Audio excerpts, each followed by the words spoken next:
In today's video, I'm going to teach you how to build Salesforce reports efficiently.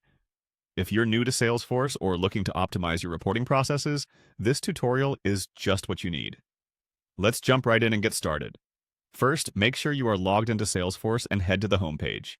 This is where we'll kick off our journey into building reports. Once you're on the home page, you need to access the app launcher. You'll typically find it in the top left corner, represented by a grid of 9 dots. Clicking this will open up a host of options that we can explore.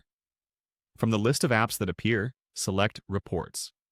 This is where all the magic happens, providing a workspace for creating and managing your reports.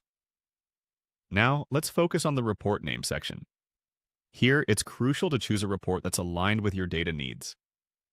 Selecting the right report is essential, as it ensures all relevant data is captured and analyzed. After deciding on the report that suits your requirements, click on it to open. You'll notice a variety of options once you're inside the report. Next, take a look at the Edit option. Clicking Edit allows you to customize your report to better fit your specific needs by adjusting filters, columns, and more. Now, let's direct our attention to the Filters tab.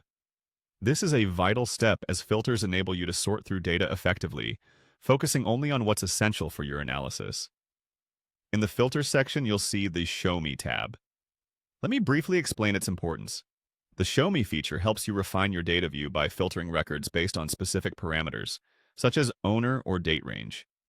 It's a massive time saver for those examining large datasets. Next, select All Opportunities to ensure the report includes comprehensive data. Then, click on Done to confirm your selections.